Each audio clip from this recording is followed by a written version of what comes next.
இப்ப ரீசெண்டா ஒரு இஷ்யூ போயிட்டு இருக்கு கொசஸ்தலையார் ரிவர்ல. அதாவது பல மீன்கள் செத்து மிதந்துட்டு இருக்கு, மீன்கள் நண்டுகள்லாம் செத்து மிதந்துட்டு இருக்கு இந்த ஆத்துல அப்படின்ற ஒரு இஷ்யூ வந்திருக்கு. So almost around August 15 to 16 இந்த டைமிங்ல இது நடந்திருக்கு.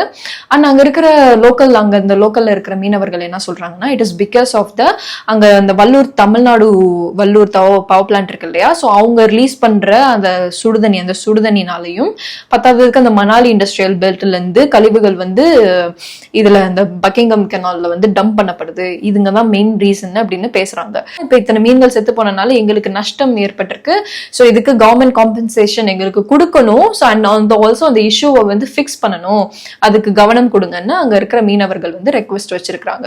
ஸோ நம்ம மீனவர்கள் சொல்றதை வச்சு நம்ம இதுல பேசுவோம். நம்மளுக்கு இன்னும் ரிசல்ட் அதை பத்தி இன்னும் வரல.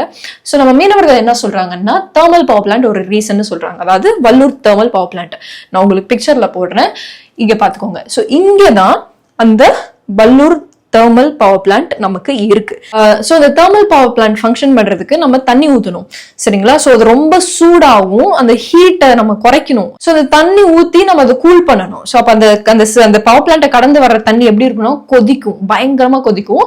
ஸோ அந்த கொதிக்கிற தண்ணி எங்க கலக்குறாங்கன்னா நம்மளோட கொசஸ்தலையார் அந்த ரிவர்ல தான் கலக்குறாங்க, சரிங்களா? ஸோ அந்த ரிவர்ல அதனால டெம்பரேச்சர் அதிகமாகுது, அங்க சுடுதண்ணி அதாவது தண்ணி ரொம்ப சூடா மாறிடுது, அதனால அங்க இருக்கிற மீன்கள் இறந்து போயிருது. Because almost around August 8 to August 9th பாத்திருக்கீங்கன்னா அங்க தண்ணியோட டெம்பரேச்சர் ஆல்மோஸ்ட் 40.6 டிகிரி செல்சியஸ்ல இருந்திருக்கு, சரிங்களா? சோ அந்த வெப்பம் தாங்க முடியாம மீன்கள் இறந்து போயிருக்கு. பிகாஸ் இப்ப பாருங்க, தண்ணியில நம்ம இப்ப சுடுதண்ணியை கலக்குறோம்ல, இப்போ இந்த சுடுதண்ணியை தண்ணியில கலக்க போறப்ப என்ன ஆகும்னா, சோ அந்த தண்ணியில இருக்கிற ஆக்சிஜனோட அளவு குறையும், சரிங்களா? இப்ப நம்ம ஹாட் வாட்டரை நம்ம ரிவர்ல கலக்குறோம்னு வைங்க, அப்ப அந்த தண்ணியில இருக்கிற ஆக்சிஜனோட அளவு குறைஞ்சிரும், சரிங்களா? சோ காணா போயிடும், அந்த ஆக்சிஜனோட அளவு காணா போறதுனால என்ன ஆயிடும்னா, அங்க இருக்கிற ஃபிஷ், அங்க இருக்கிற கிராப், அங்க இருக்கிற உயிரினங்கள் ஆக்சிஜன் இல்லாம சஃபர் ஆகுங்க. சோ அங்க இருக்கிற ஃபிஷ் இதுங்கெல்லாம் என்ன ஆகும்னா சஃபர் ஆகுங்க. சோ இப்ப சஃபர் ஆகி என்ன ஆயிடுங்கன்னா பாடி ரொம்ப வீக் ஆயிடும், சரிங்களா?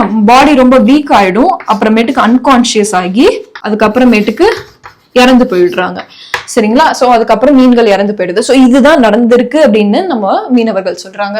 சோ தெர்மல் பவர் பிளான்ட் இதுக்கு ஒரு பெரிய காரணமா இருந்திருக்கு, அதனால இது நடந்திருக்குன்னு. தண்ணியோட சூடு தாங்க முடியாம இறந்து போயிருக்கு அப்படின்னு சொல்றாங்க. இப்ப மணாலி இண்டஸ்ட்ரியல் பெல்ட்னு பாத்துக்கிட்டீங்கன்னா, that is being a hub for petrochemical industries and refineries. அதுக்கப்புறமேட்டுக்கு நிறைய அந்த கெமிக்கல் ஃபர்டிலைசர்ஸ் மாதிரியான இண்டஸ்ட்ரியலுக்கு ஹப்பா செயல்பட்டு இருக்கு Manali industrial belt. So obviously பாத்துக்கிட்டீங்கன்னா அவங்க என்ன சொல்றாங்க, நம்ம ஃபிஷர்மென்ஸ் இவங்களோட வேஸ்ட் என்ன பண்றாங்கன்னா கடைசியா அந்த பேக் வாட்டர்ஸ்ல அந்த பக்கிங்ஹாம் கெனால்ல என்ன பண்ணிடுறாங்கன்னா டம்ப் பண்றாங்க, நைட்டோட நைட்டா பக்கிங்ஹாம் கெனால்ல கலக்குறாங்க. சோ அந்த பக்கிங்ஹாம் கெனால் கடைசியா இவென்ச்சுவலா எங்க ட்ரெயின் ஆகுதுன்னு பாத்துக்கிட்டீங்கன்னா அந்த கொசஸ்தலையார் ரிவர், அதாவது இந்த எண்ணூர் யூஸ்ட்ரே வழியா தான் ட்ரெயின் ஆகுது. சேம் லைக் இந்த கெமிக்கல்ஸ், இந்த ஆஷஸ் அந்த சிமெண்ட் கலர் நம்ம பார்க்க முடியுது தண்ணியில. சோ இந்த கெமிக்கல்ஸ்னாலையும் அங்க இருக்கிற மீன்கள் இறந்து போகுது அப்படின்ட்டு அவங்க நம்ம ஃபிஷர்மென்ஸ் சொல்றாங்க. அது மட்டும் இல்லாம இந்த டிரான்ஸ்கோன் சொல்றோம்ல, அதாவது இந்த டவர் கட்டுவாங்க. இதாவது இப்ப அங்க தெர்மல் பவர் பிளான்ட் இருக்கு இல்லையா, அது நம்மளுக்கு பெரிய டவர்ஸ் வேணும் டு டிஸ்ட்ரிபியூட் த கரண்ட், அங்க இருந்து ஜெனரேட் பண்ண எலக்ட்ரிசிட்டியை டிஸ்ட்ரிபியூட் பண்றதுக்கு. இவென்ச்சுவலி அந்த கெனாலோட, அதாவது இந்த ரயில்வே பிரிட்ஜ் கெனால் ஆகட்டும், இந்த கெனால் என்ன பண்ணிடுது, நேரோ பண்ணிடுது. சோ இப்ப இதுதான் இந்த கெனால், இப்படிதான் இதோட அளவு இவ்வளவு முன்னாடி இருக்குன்னு வச்சுக்கோங்க. நம்ம இங்க டவர் அது இதுன்னு கட்டி வச்சிருக்கிறனால என்ன ஆகிடுதுன்னு பாத்துக்கிட்டீங்கன்னா, இந்த கெனாலோட அளவு நேரோ ஆகிடுது, சரிங்களா? இப்படி இருந்தது நேரோ ஆகிடுது. சோ இவ்வளவு அளவுக்கு வந்துருதுன்னு வச்சுக்கோங்க. சோ இப்ப இது மூலியமா இந்த கொசஸ்தலையாறு ரிவரோட தண்ணி ப்ராப்பரா ட்ரெயின் ஆக மாட்டேங்குது, இப்படி போயிட்டு வரணும். பிகாஸ் நம்ம ஹை டைடு லோ டைடு அதுதான் நம்ம பேசுவோம். அதாவது பாத்துக்கிட்டீங்கன்னா ஒரு நாளைக்கு 2 ஹை டைடுன்னு வரும், 2 லோ டைடு வரும், 2 லோ டைடு வரும், சரிங்களா? அதாவது பாத்துக்கிட்டீங்கன்னா நம்ம பூமியில நிலா சுத்துற மாதிரியே நம்ம பூமியை சுத்தி சுத்தி நிலா வர்றப்போ என்ன ஆயிடும்னா, இந்த நிலா எங்கெல்லாம் போகுதோ அந்த இடத்துல தண்ணி இப்படி கொஞ்சம் மேல எலும்பும், சரிங்களா? தண்ணி இப்படி மேல போகும். சோ இந்த நிலா ஹேஸ் அ கிராவிடேஷனல் ஃபோர்ஸ். அந்த கிராவிடேஷனல் ஃபோர்ஸ் என்ன பண்ணும்னா நம்ம பூமியில இருக்கிற தண்ணியை அந்த சைடு இப்படி இழுக்கும். சோ அந்த நிலா போற பக்கத்தை எல்லாம் பாத்துக்கிட்டீங்கன்னா அந்த தண்ணி இப்படி மேல எலும்பும். சோ அதுதான் 2 ஹை டைட்ஸ். ஒரு நாளைக்கு 2 ஹை டைட்ஸ் மேல தண்ணி ஏறும், ஒரு நாளைக்கு 2 வாட்டி தண்ணி கீழே இறங்கும். சோ இப்ப இந்த வந்து இந்த 2 டைட்ஸ் வந்து முக்கியம். ஹை டைட் லோ டைட் மூலியமா தான் இந்த தண்ணி வந்து இங்கிட்டு அங்கிட்டு போய்கிட்டு வந்துகிட்டு இருக்கும். சரிங்களா? இப்ப வந்து என்ன பிரச்சனை ஆயிடுச்சுன்னா இந்த கெனாலோட அளவு சுருங்கிருச்சு. தண்ணி இப்படி போயிட்டு வர, அதாவது இந்த ஹை டைட் லோ டைடுன்னு இப்படி தண்ணி இப்படி எப்ப ஃப்ளோ ஆகிட்டு இருக்கணும். சரிங்களா? இப்ப இந்த கடல் ஏறி வரும், கடல் உள்ள போகும், கடல் ஏறி வரும், உள்ள போகும். சோ இந்த கடல் ஏறி வர்றப்ப என்ன பண்ணும், இந்த ஆத்துல இருக்கிற தண்ணி எல்லாமே எல்லாம் மெர்ஜ் ஆயிடும். சரிங்களா? இப்ப கடல் உள்ள போறப்ப என்ன ஆயிடும், இதுங்க எல்லாம் உள்ள போயிடும். சோ இங்க இருக்கிற தண்ணி அங்க வெளியே ஃப்ளோ ஆயிடும், திருப்பி அங்க இருக்கிற தண்ணி உள்ள வரும். சோ இங்க இருக்கிற தண்ணியோட டெம்பரேச்சர் வந்து மெயின்டைன் ஆகிட்டு இருந்துச்சு. இப்போ நம்மளோட இந்த பாத்வே வந்து சுருங்கிட்டனால என்ன ஆயிடுச்சுன்னா ப்ராப்பரா இங்க இருக்கிற சுடுதண்ணியால ட்ரெயின் ஆக முடியல, இப்படி கடலோட போய் ட்ரெயின் ஆக முடியல. சரிங்களா? இந்த ஹை டைட் லோ டைட் வர்றப்ப இங்க இருக்கிற பே ஆஃப் பெங்கால் கடல்ல போய் என்ன ஆக முடியல, இந்த சுடுதண்ணியால ட்ரெயின் ஆக முடியல. இந்த வாட்டர் ட்ரைனேஜ் இந்த கொசஸ்தலை ரிவருக்கும் இந்த கடலுக்கும் ப்ராப்பரா நடக்க மாட்டேங்குது. அதனால இங்க சுடுதண்ணி இங்கே மாட்டிக்குது, இந்த கொசஸ்தலை ரிவர்லயே மாட்டிக்குது. அதனால அங்க இருக்கிற மீன்கள் செத்து போகுது அப்படின்னு சொல்றாங்க. சோ இது ஒரு முக்கியமான ஒரு மெக்கானிசம். சோ அது மாதிரிதான் பாத்துக்கிட்டீங்கன்னா இப்ப மணாலி இண்டஸ்ட்ரியல் பெல்ட் ஆகட்டுமே, அப்ப அங்க இருந்து நம்மளுக்கு வந்து நம்மளோட ஃபிஷர்மேன் சொல்றாங்க அங்க இருந்து வேஸ்ட வந்து ட்ரெயின் பண்றாங்க, நம்மளோட தண்ணியில பக்கிங்ஹாம் கெனால்ல ட்ரெயின் பண்றாங்க. சோ அப்ப பக்கிங்ஹாம் கெனால் கடைசியா எங்க வருது, கொசஸ்தலை ரிவர் இந்த இன்னொரு யூஸ்ட்ரேக்கு தான் வருது. So at the end it gets trapped. அங்க இந்த Kosasthalai river is being polluted with chemicals. So அதனால அந்த ஹார்ம்ஃபுல் டாக்ஸிக் கெமிக்கல்ஸ்னால அதுங்க பாதிப்படையுதுங்கன்னு சொல்றாங்க. சோ திஸ் டைடு ஃப்ளோ வந்து நம்மளுக்கு முக்கியம். அந்த சோ 10வது நம்மளுக்கு பக்கத்துல தான் இருக்கு இந்த காட்டுப்பள்ளி போர்ட். சோ அதெல்லாம் என்ன பண்ணும், நம்மளோட இந்த எண்ணூர் யூஸ்ட்ரே இதெல்லாம் அதோட அளவு எல்லாமே என்ன ஆயிடும், நேரோ ஆகிடும். நம்ம போர்ட் கட்டி வச்சிருக்கிறோம், அதாவது ஒரு சைடு எரோஷன் நடக்கும், ஒரு சைடு அக்ரிஷன் நடக்கும். நம்ம போர்ட் நம்ம இது மாதிரிலாம் போய் நம்ம கோஸ்டல் லைன்ல நம்ம பில்டிங்ஸ் எஸ்டாப்ளிஷ் பண்றதே பெரிய ஆபத்து. போர்ட்டை தான் கண்ணாப்பினான்னு நம்ம கட்டவே கூடாது. You have to manage with what you already have. அதை விட்டுட்டு நான் போர்ட் எக்ஸ்பான்ஷன் பண்றேன், நான் போர்ட் இன்னும் புதுசா வச்சுக்கிட்டு இருக்கேன், ஆல்ரெடி வச்ச போர்ட்டே நமக்கு அவ்வளவு டேமேஜ் கொடுத்துட்டு இருக்கு. 10வதுக்கு பக்கத்துல தான் காட்டுப்பள்ளி போர்ட் இருக்கு, அங்க தண்ணி ஆல்ரெடி ஏறி வந்துகிட்டு தான் இருக்கு, கடல் அளவு இன்னும் ஏறி தான் வந்துகிட்டு இருக்கு. ஏன்னா நம்ம போர்ட் கட்டுனா அதான் சொன்னோம், ஒரு இடத்துல வந்து அக்ரிஷன் நடக்கும், ஒரு இடத்துல மண்ணு சேர்ந்துகிட்டே இருக்கும், ஒரு இடத்துல வந்து மண் அரிச்சு உள்ள போய்கிட்டே இருக்கும், அதாவது கடல் மேல ஏறி வந்துகிட்டே இருக்கும். போர்ட் எல்லாம் கட்டினா என்ன ஆகும், அந்த எண்ணூர் யூஸ்ட்ரே இந்த ட்ரெயின் ஆகுற இடம் எல்லாம் நேரோ ஆகும். கன்ஸ்ட்ரக்ஷன் ஒர்க் உள்ள பண்றோம்னா என்ன, அந்த கன்ஸ்ட்ரக்ஷன் ஒர்க்ல வர ரெசிடியூஸ் வேஸ்டேஜ் எல்லாமே என்ன ஆகும், கடைசியா அதுங்கெல்லாம் பில்டப் ஆகி போய் ஒரு இடத்துல படிஞ்சு நம்மளோட கெனாலோட பாத்வேவை சுருக்கும். சோ அந்த தண்ணி ஃப்ளோ, அந்த ஹை டைட் லோ டைட், இந்த ஆத்துக்கும் கடலுக்கும் நடக்கிற தண்ணி இப்படி பரிமாற்றம் வந்து பாதிக்கப்படும். அப்போ அந்த ஆத்துல இருக்கிற மீன்கள் வந்து அந்த சூடுல சிக்கி தவிக்கும், செத்து போகும். 10வதுக்கு நம்ம இண்டஸ்ட்ரியோட வேஸ்ட் வேற கலந்துகிட்டு இருக்கோம். So that is how it is functioning. So anyways, still now we haven't got the proper result. Outcome minimal, result இன்னும் வரல என்னன்னு. So as of the things, இன்னைக்கு இந்த வீடியோ நான் எடுத்துட்டு இருக்கிற வரையும் there is no proper result have come out yet. But அங்க இருக்கிற மக்கள் அதான் சொல்றாங்க. சோ இதோட ஆபத்து என்னன்னு பாத்துக்கிட்டீங்கன்னா, நம்ம இதெல்லாம் கட்டி வச்சிருக்கிறது நம்மளோட வெட்லாண்ட்ஸ்ல கட்டி வச்சிருக்கிறோம். ஆல்ரெடி இந்த டவர்ஸ் ஆகட்டும், இந்த மேங்க்ரோவ்ஸ் இருந்த இடங்கள்ல இங்கதான் நம்ம கட்டி வச்சிருக்கிறோம். நம்மளோட வெட்லாண்ட்ஸ்க்கு நம்ம மதிப்பு கொடுக்கறது கிடையாது, நம்மளோட மேங்க்ரோவ்ஸ்க்கு நம்ம மதிப்பு கொடுக்கறது கிடையாது.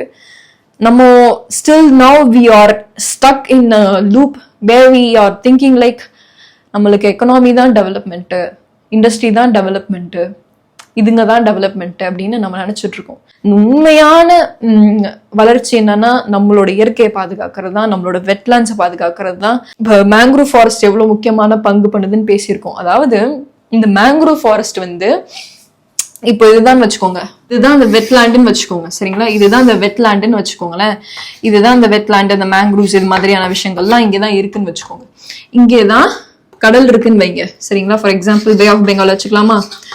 பே ஆஃப் பெங்கால் இங்கே தான் இருக்குன்னு வைங்க, because that is what proximal to Chennai. சரிங்களா? ஸோ இப்போ பார்த்துக்கிட்டிங்கன்னா இங்கே இருக்கிற இந்த மேங்க்ரோவ்ஸ் முக்கியம், இங்கே இருக்கிற வெட்லாண்ட்ஸ் முக்கியம். ஏன்னா இங்கே இருக்கிற இந்த கடல் தண்ணி இருக்கு இல்லையா, இந்த சால்ட் வாட்டர் இருக்கு இல்லையா, இந்த சால்ட் வாட்டர் என்ன ஆகும்னா, இந்த கடல்ல இருக்க சால்ட் வாட்டர் இங்க புஷ் பண்ணிக்கிட்டு உள்ள வர பாக்குமா, கடல் தண்ணி இப்படி, ஏன்னா இங்க நிலம் இருக்கா, அந்த கடல் தண்ணி ஆப்வியஸா என்ன உள்ள வர பாக்குமா, இங்க இருந்து இது தள்ளிக்கிட்டு இருக்குமா. இப்ப இங்க வெட்லாண்ட்ஸ் இருந்தா என்ன பண்ணுன்னு பாத்துக்கிட்டீங்கன்னா, இந்த தண்ணி எல்லாம் உறிஞ்சு வச்சிருந்திருக்கும்ல, நம்ம இங்க இருக்கிற தண்ணி, அதாவது நிலத்துல இருந்து ட்ரெயின் ஆகிற தண்ணி என்ன பண்ணிருக்கோங்க, இதுங்கெல்லாம் உறிஞ்சு வச்சிருக்கோங்கல்ல. சோ இவென்ச்சுவலா என்ன பண்ணுன்னா, இந்த வெட்லாண்ட்ஸ், இந்த மேங்க்ரோவ் ஃபாரஸ்ட், இந்த ட்ரீஸ் எல்லாம் என்ன பண்ணுங்கன்னா, அப்படியே பொறுமையா இந்த கார்னர்ல உட்காந்துக்கிட்டு தன்னோட தண்ணியை வந்து இப்படி லிபரேட் பண்ணிக்கிட்டு இருக்குங்க. சரிங்களா? வந்து இது ஹை டைட் லோ டைட்னு ரெண்டு விதமா பேசுவோம்.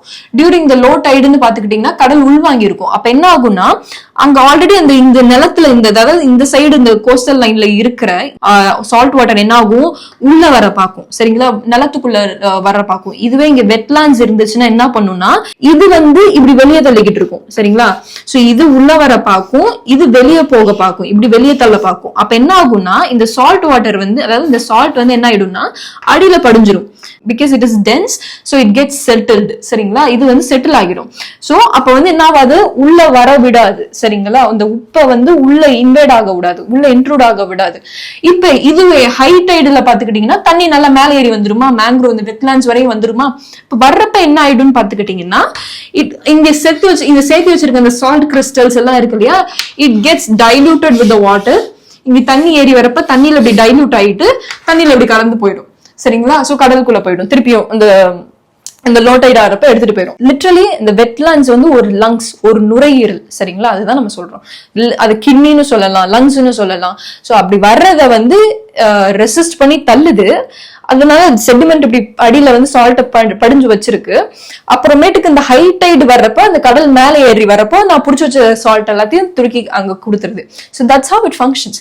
ஸோ இப்போ நம்மளுக்கு இந்த வெட்லாண்ட்ஸோட முக்கியம் அதுதான். ஆனா நம்ம இன்னைக்கு வெட்லாண்ட்ஸ்ல தான் என்ன பண்ணிட்டு இருக்கோம், நம்ம வாட்டுக்கு பூந்து விளையாடிட்டு இருக்கோம்.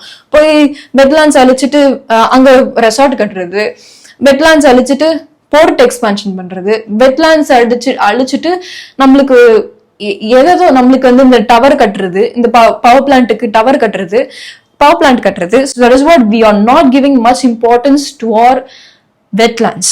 நம்மளோட மேங்க்ரோவ்ஸ்க்கு இதுங்களுக்குலாம் நம்ம மதிப்பு கொடுக்கறது கிடையாது. இன்னைக்கு தான் சொல்றேன்ல, நம்மள டெக்னாலஜி இல்லாம வாழ்ந்துடலாம், தண்ணி இல்லாம வாழ முடியாது. இன்னைக்கு டெக்னாலஜி இல்லாம வாழ்ந்துடலாம், ஆனா அந்த உப்பு தண்ணியை குடிச்சுக்கிட்டு நம்ம வாழ்ந்தா கிட்னி பிரச்சனை வரும். இன்னைக்கு நம்ம வெட்லாண்ட்ஸ் எல்லாம் அழிச்சிட்டோம், இந்த உப்பு தண்ணி எல்லாம் அப்படியே கொஞ்சம் கொஞ்சமா இன்க்ளூட் ஆகி உள்ள வந்துகிட்டே இருக்கு, நம்ம கிரவுண்ட் வாட்டரோட கலந்துகிட்டு இருக்கு. அந்த கிரவுண்ட் வாட்டரை தான் நம்ம இப்ப குடிச்சுக்கிட்டு இருக்கோம், உப்பு கலந்த கிரவுண்ட் வாட்டரை குடிச்சுக்கிட்டு இருக்கோம். அதை குடிச்சா கிட்னி பிரச்சனை வருது, கிட்னி ஸ்டோன் வருது. So there are lot of health issues related to it. So that is what I thought of conveying. நம்மளோட ஃபிஷர்மென்ஸ் வந்து அதை தான் சொல்றாங்க. They are pointing out to this Vallur thermal power plant and Manali industrial belt. And also another important reason is that the canal வந்து narrow ஆனது இன்னொரு important reason. So that is what nothing is possible without nature. இன்னைக்கு நம்ம technology எல்லாமே இல்லாம நம்ம வாழ்ந்துட முடியும். So phone இல்லாம வாழ்ந்துட முடியும், லேப்டாப்ஸ் இல்லாம வாழ்ந்துட முடியும். It might feel like கொஞ்ச நாளைக்கு it will be feel so like முடியாது, ஐயோ என்னது இது அப்படின்னு இருந்தாலும் as the time goes by we will be like okay fine அப்படின்ட்டு நம்மளுக்கு போயிடும். ஆனா தண்ணி இல்லாம okay fine அப்படின்ட்டு நம்மளால என்னைக்குமே போக முடியாது. ஸோ இது நம்மளோட இயற்கைக்கு நம்ம மதிப்பு கொடுத்தே ஆகணும். But now we are literally playing with the ecosystem. நம்ம ரொம்ப குறைச்சு போட்டு வச்சிருக்கிறோம் ecosystem. we are no longer in the prevention ஃபேஸ்லயே நம்ம இல்லை, நம்ம பங்க்சர் ஃபேஸ்ல இருக்கோம், நம்ம அடிபட்டு இருக்கிறோம், பெரிய அளவில் அடிபட்டு இருக்கோம். நம்ம இதை இப்ப சரி பண்ணலன்னா ஒண்ணுமே பண்ண முடியாது. ஸோ எல்லா வேற்றுமையும் நம்ம ஒத்தி வச்சுட்டு இயற்கைனா let's all come together and stand unite. Because நம்மளோட மதர் எர்த் இன்னைக்கு கண்டமெனிக்கு we are literally draining every resources out of her. Besides she keeps giving more and more and more and more. நம்மளோட பூமியை நம்ம அழிச்சுக்கிட்டே இருக்கிறோம். நம்ம பூமியை நம்ம அழிக்கிறது நமக்கு தான் பாதிப்பு. Because Mother Earth she has gone through a lot of phases. Ice Age ல இருந்து என்ன பார்க்கல நம்ம Earth. She has seen lot. So it is not something she will survive it. But the one who is going to suffer யாரு, நம்ம தான். So நம்ம Mother Earthக்கு she has nothing to do with it. She keeps giving more and more.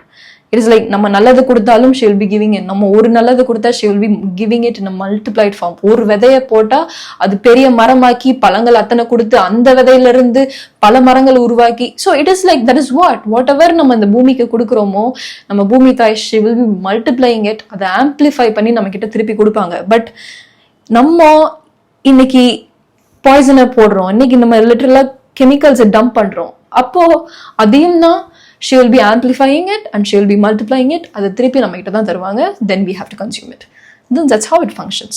So let's learn to give respect to our Mother Earth. நம்மளோட ancestors அப்படிதான் வாழ்ந்தாங்க. நம்மளோட ancestors they paid immense amount of respect to Mother Earth.